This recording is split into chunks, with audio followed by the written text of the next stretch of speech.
I noticed him before the party even started, standing outside the venue, leaning against the wall like he owned the place, smoking something thin and expensive looking. He didn't smile when Mallory and I walked past. He just looked at me with this sharp, dismissive glance, like he already knew I didn't belong there. I don't know why it got under my skin so much, but it did. I could feel his eyes burning into the back of my neck as I followed my wife inside. The night was loud, music thumping, people shouting over each other, champagne glasses clinking. Mallory disappeared almost instantly into a crowd of people who all seemed to adore her. I was left standing by the buffet table, holding a plate I didn't even want. And then, like some kind of bad movie cliché, the guy from outside walked in, calm and smug, as if the whole party was being thrown just for him. He didn't look at anyone else. His eyes went straight to Mallory. Not just a glance. He watched her like a hunter watches prey. She noticed him too. I saw it in her body language, the way her shoulders stiffened just slightly before she smiled. And then they locked eyes. I swear the room changed in that moment. The music didn't matter. The laughter didn't matter. It was just those two, staring at each other like they had a story I wasn't part of. I felt this tight, sour feeling in my stomach, jealousy mixed with dread. I wanted to go over there, to put my arm around her and make it clear she was my wife, but something stopped me. He walked right past me like I didn't exist. No nod, no acknowledgement. He went straight to Mallory, leaned in, and said something that made her laugh. Not just any laugh, but that soft, unguarded laugh I hadn't heard from her in months. I froze. I don't know why. I'm not the confrontational type, but something about him made me feel smaller, like I was just a placeholder in the room. And then he looked at me, just for a split second, with this smirk that said, "You can't compete with me." The rest of the night was a blur of subtle humiliations. Every time I tried to join the conversation, he'd cut me off with some clever comment. At one point, he joked about how Mallory always had a weakness for quiet guys, and everyone laughed. I laughed too, like an idiot, even though I wanted to disappear. But here's the thing. What he didn't know, what nobody in that room knew, was that I wasn't going to let this go. I'm not strong, I'm not clever, but I have one thing he doesn't. I don't stop. That night, I decided I'd find out who he really was, and why my wife looked at him like that. I couldn't sleep that night. Mallory fell asleep almost instantly, like nothing had happened, but I just lay there staring at the ceiling, my mind running in circles. Every time I closed my eyes, I saw that smug grin on his face and the way she laughed at his words, like he had this power over her that I didn't. I kept asking myself, who was that guy? There was something in the way he looked at her, like there was history there, something I didn't know about. The next morning, Mallory acted like the party was nothing special. She poured herself coffee, humming a tune under her breath, but I couldn't play along. Who was that guy? The one who kept talking to you? I asked, trying to keep my voice steady. She looked up, her expression carefully neutral, and said, "Oh, that's just Grayson. He works in another department. He's harmless." Harmless. That word stuck in my head all day.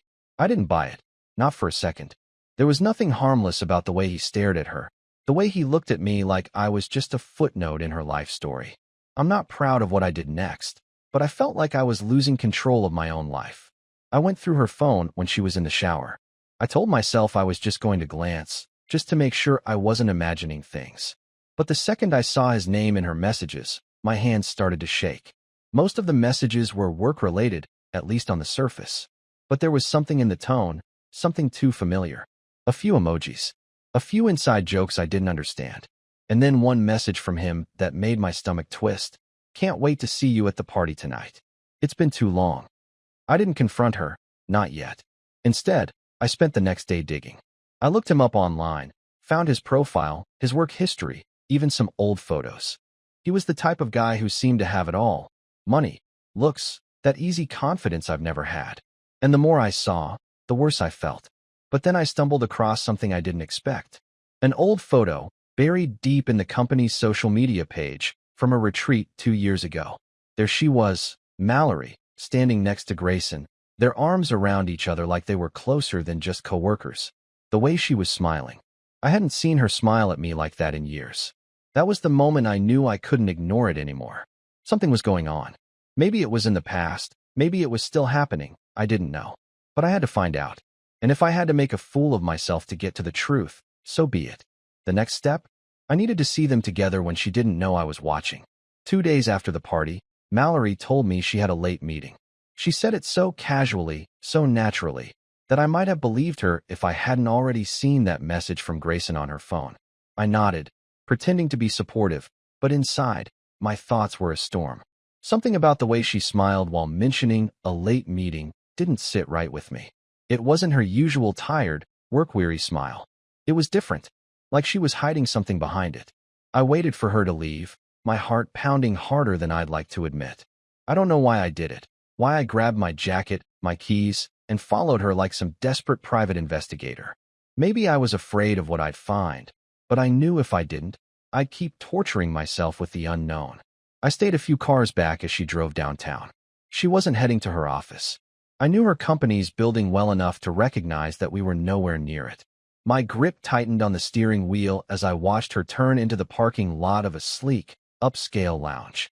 Not a restaurant, not a coffee shop, a lounge. The kind of place you go when you want to hide in plain sight. I parked across the street, my pulse drumming in my ears. I watched her step out of the car, her emerald coat catching the glow of the streetlights. And then he appeared, Grayson, like he had been waiting for her. The way he walked toward her, the way she hesitated for just a moment before smiling at him, it made my stomach churn. I don't think they saw me. I stayed low in my car, watching as they went inside together. I wanted to tell myself this was just some work thing, but I couldn't ignore the way his hand briefly touched her lower back when they walked through the door. It was subtle, too subtle for anyone else to notice. But I noticed. I sat there for over an hour, debating with myself, my mind clawing for explanations. I considered calling her, asking what she was doing, but what would that prove? She'd just lie. Or maybe she'd tell the truth, and the truth would hurt worse than anything I was imagining. So I waited, and every minute felt like I was drowning in quicksand. Finally, they came out. I froze, holding my breath like that would make me invisible. They were laughing. Not just polite laughter, but real laughter, the kind you share with someone you're comfortable with. Grayson leaned close to say something, and she tilted her head, her hair brushing his shoulder. I felt something inside me snap. But then something strange happened. Instead of leaving, they stopped near his car. He handed her something, a small, white envelope. She looked nervous, glancing around like she didn't want anyone to see. And then, as if this wasn't enough to crush me, she hugged him. It wasn't long. It wasn't romantic. But it was familiar. Too familiar. I wanted to confront them right there, to march across the street and demand answers. But I couldn't. My legs wouldn't move. I just sat there, gripping the wheel, watching my wife drive away like nothing happened. That night, I didn't sleep. I didn't even pretend to. I just sat at the kitchen table, staring at the wall, trying to make sense of it. What was in that envelope? Why was she meeting him outside of work? And why did she look happier with him than she had looked with me in months? I knew I needed to find out. Even if it meant tearing my life apart, I needed the truth. The next day was torture. Mallory acted like nothing was wrong. She was cheerful, even overly nice, kissing me on the cheek before work and telling me she'd be home late again because of a project deadline. I just nodded, biting back the words I wanted to scream. Every moment I spent in that house felt heavier than the last. I kept seeing the image of her and Grayson outside that lounge, the envelope passing between them like some secret I wasn't supposed to know. I had to get my hands on it. I don't know what I was expecting. Maybe she'd hide it somewhere obvious. Maybe it wouldn't even be in the house. But something told me Mallory wasn't as careful as she thought she was. When she left for work, I searched the bedroom. I didn't start with the obvious places. I've seen enough movies to know people don't hide things where you'd expect them. After almost an hour of tearing through drawers, bookshelves, and even checking under the bed like some kind of desperate fool, I found it. It was tucked in her jewelry box. A plain white envelope with no name on it, sealed but not taped shut. My hands were trembling as I opened it. Inside were three things: a folded piece of paper, a small photo, and what looked like a keycard to some building I'd never seen before. The photo made my stomach drop. It was Mallory and Grayson, taken at some event I didn't recognize. They weren't doing anything overtly wrong, but the way they looked at each other in that snapshot was enough to set every nerve in my body on fire. It wasn't how colleagues looked at each other. It wasn't even how friends looked at each other. Then I unfolded the paper. It wasn't a letter, but it might as well have been a confession. It was an itinerary, a series of dates, times and locations, hotels, dinners, and even one meeting planned for the very next night. At a place I'd never heard her mention before. It wasn't her office. It wasn't even near her company. It was some luxury apartment building downtown. I wanted to confront her, to storm into her work and throw this paper on her desk, demanding answers. But some part of me, maybe the smarter part, stopped me. I realized that if I wanted the truth, I needed to see it with my own eyes. If she was lying to me, I needed to catch her in that lie. That night, I couldn't bring myself to look at her. I couldn't even pretend. She noticed, of course. "Is everything okay?" she asked as she curled up on the couch, scrolling through her phone. I just mumbled something about being tired and went to bed early. But I didn't sleep. I lay awake, my mind spinning, waiting for the next day to come. I had a plan now, as reckless as it was. I was going to follow her again, but this time, I wouldn't just watch from the sidelines. I would walk into whatever place she was meeting Grayson, and I would find out exactly what was happening between them. What I didn't know then was that the truth I was about to uncover would hurt far worse than my worst suspicions. I woke up the next day feeling like I was carrying a boulder on my chest. Mallory was already dressed, sipping coffee at the kitchen counter, her face glowing from the screen of her phone. She didn't notice me watching her. Or maybe she didn't care. For a moment, I just stood there, looking at her like she was a stranger. The woman I married, the woman I trusted, was meeting someone behind my back, holding envelopes with keys and itineraries I wasn't supposed to see. I wanted to scream, to ask her outright what she was hiding, but I knew I couldn't. Not yet. I had to let her think I was clueless, that I was still that quiet, trusting husband she could keep in the dark. She kissed me goodbye before heading to work, her perfume lingering in the air like a cruel reminder of everything I was about to do. The second she left, I checked my phone for the address on that itinerary. It was a luxury apartment building downtown, the kind of place that had private security, valet parking, and a lobby that probably looked like a five-star hotel. I couldn't shake the thought that this was where she was planning to meet him, Grayson. By evening, my heart was pounding with a mix of dread and determination. I followed her again, this time keeping even more distance. She drove calmly, humming to herself like she was just going to another late meeting. But when she pulled into the underground parking garage of that building, my chest tightened. There was no office here, no company headquarters, just expensive apartments where people with money and secrets lived. I parked a block away and slipped inside through the main lobby, acting like I belonged there. I don't know how I got past security. Maybe I looked confident enough. Or maybe I looked like I was supposed to be there, just another tired husband visiting someone.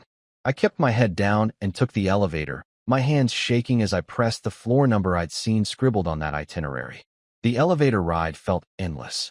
Every second, I imagined what I was about to see. Mallory in his arms, Mallory laughing with him like she used to laugh with me, Mallory being someone I didn't recognize anymore. By the time the elevator doors opened, my stomach was in knots. I found the door. Apartment 14B. My heart was pounding so loudly I was sure someone inside could hear it. I put my ear against the door, holding my breath. At first, there was nothing, just silence. And then I heard voices. Her voice. Mallory's. Soft, almost hesitant, like she was nervous. And then his voice. Grayson's. Smooth, confident, cutting through the air like he owned the moment. I wanted to burst in, but I froze. I couldn't move. My mind kept screaming, "Don't do it. You might not want to see what's behind that door." So instead, I listened. What I heard next made my blood run cold. He said something about keeping this quiet and not letting him find out. I knew they were talking about me.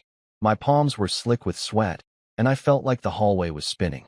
I leaned against the wall, trying to breathe. I had to know more. I had to see for myself. I backed away, looking around, and noticed a window at the end of the hallway. The layout of the building gave me an idea. I could get outside, find the balcony that matched 14B, and see through the glass. It was crazy, but I didn't care. What I saw when I finally reached that balcony would haunt me forever. It wasn't what I expected. It wasn't just flirting or holding hands. It was something darker, something I couldn't fully understand in that moment.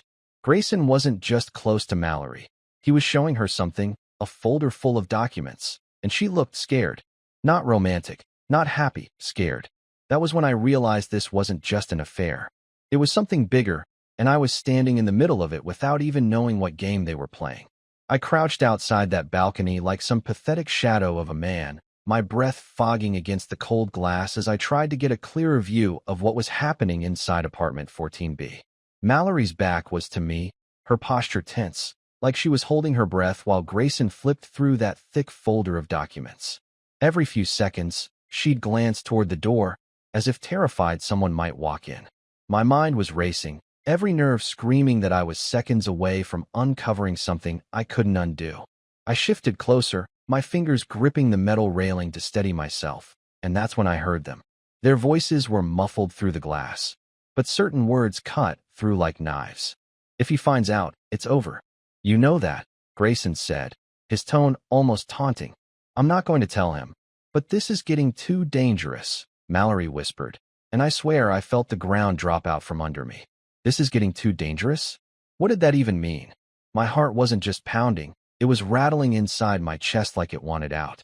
"You owe me, Mallory," Grayson said, leaning closer to her. "Don't forget who cleaned up your mess 2 years ago. Without me, you'd—" I didn't hear the rest because Mallory suddenly raised her voice, and the sound jolted me like an electric shock. "Stop bringing that up. I said I'd take care of it." I stumbled back from the balcony, my head spinning. What mess? What was she talking about? And why did he sound like he owned her? I suddenly felt less like a husband investigating a potential affair and more like someone who had stepped into a story I didn't understand, a story where my wife was keeping secrets that went deeper than I ever imagined. I could feel this panic rising in my throat, a desperate urge to know everything right now. My fingers trembled as I reached for the balcony door handle, ready to just throw it open and demand answers. But then I froze again. Something about the way she looked, shoulders shaking, eyes glistening even from where I stood, made me hesitate. Was she crying? I pressed my ear against the glass again. Grayson's voice softened, but it was still sharp. "You're not strong enough to handle this alone, Mallory. He'll find out eventually, and when he does, it won't be pretty. Maybe it's better if I tell him." "No," she interrupted, her voice trembling. "Please, don't. I'll tell him when I'm ready. Just let me handle my husband." My stomach dropped. The way she said my husband, like I was some problem she had to manage, made me want to smash through the glass. But then I realized, if I went in there now, I'd never get the truth. She'd lie, they both would, and I'd be left with nothing but my paranoia. So I did the hardest thing I've ever done. I backed away. I left the building without a word, my mind on fire with questions I didn't want to ask, but couldn't ignore. That night, when Mallory came home, I pretended to be asleep. She slipped into bed beside me, smelling like the expensive cologne that wasn't mine. I kept my eyes closed, my fists clenched, and my heart breaking as she let out a quiet sigh, as if nothing in the world was wrong. But something was very wrong. I now knew this wasn't just about Grayson, or a party, or even me being a jealous husband. Mallory was hiding something far darker, something she was terrified I'd discover. And I was going to discover it, even if it destroyed me. I woke up the next morning feeling like I hadn't slept at all. My body was exhausted, but my mind was alive with a sick kind of energy, every thought tangled up in that conversation I'd overheard. "You owe me, Mallory." Those words kept looping in my head, each repetition sharper than the last. What could she possibly owe that man? What had happened 2 years ago that I didn't know about? I had always believed that Mallory was an open book with me. Maybe not every page, but at least the big chapters. Now I was starting to think there was an entire life she'd hidden from me, buried deep enough that I wasn't meant to find it. But I was finding it, piece by piece, and each piece made me wonder if I even knew the woman lying next to me in bed. That day, I couldn't function like a normal human being. I tried going to work, but my hands wouldn't stop shaking every time my phone buzzed. I kept checking her social media, scrolling through old photos like I could read the truth in her smile. Every time I saw Grayson's name in a tag company post, I felt this hot surge of anger in my chest. I knew I had to do something, anything, or I'd lose my mind. So when Mallory told me she'd be working late again that night, I didn't hesitate. I told her I had plans too, smiled like I believed her, and waited until she left before following her once more. The city streets looked different that night. Colder, meaner. Maybe it was just me projecting all my paranoia onto the world, but everything felt sharper, like the universe was holding its breath, waiting for me to make my next mistake. I stayed several cars back this time, careful not to get too close. She didn't drive to that luxury building right away. First, She stopped at a quiet coffee shop on the edge of downtown. Through the window, I saw her sitting alone at a table, scrolling through her phone like nothing was wrong. Then Grayson walked in. He didn't sit across from her. He sat next to her, close enough that their arms brushed. They didn't kiss, but they didn't need to. There was an intimacy in the way he leaned close, speaking quietly, like every word between them was meant to be secret. Mallory looked tense, almost frightened, but she didn't pull away. I wanted to storm in and make a scene, but I forced myself to stay hidden, watching like a coward. After a few minutes, they both stood up and left together. I followed them on foot, keeping far enough back to blend into the crowd. My heart was hammering in my chest as they walked toward that same luxury building I'd been to before. I watched as they slipped inside, Mallory glancing over her shoulder just once, her eyes scanning the street like she was expecting to see me. For a second, I thought she had. I knew I couldn't just stand outside this time. I needed more than shadows and guesses. I needed something real. I waited 10 minutes, my breath coming in quick bursts. Then I followed them inside, keeping my head down like I'd done before. I took the same elevator, my stomach twisting in knots, and when I reached the 14th floor, I heard them immediately. Their voices were low but sharp, cutting through the silence of the hallway. This time, I didn't go to the balcony. I crouched by the door, my ear almost pressed to the wood, straining to catch every word. "You don't understand what's at stake here," Grayson said, his tone colder than I'd ever heard. "I do," Mallory shot back. Her voice was tight, like she was holding back tears. "But I can't tell him, not yet. It'll ruin everything." "You think keeping him in the dark is better?" Grayson laughed, but it wasn't a kind laugh. It was bitter. "He's going to find out eventually, Mallory. And when he does, it's going to break him." My stomach clenched so hard I almost doubled over. Break me? What could possibly break me worse than hearing this? What the hell were they hiding? I heard footsteps then, moving closer to the door, and panic shot through me.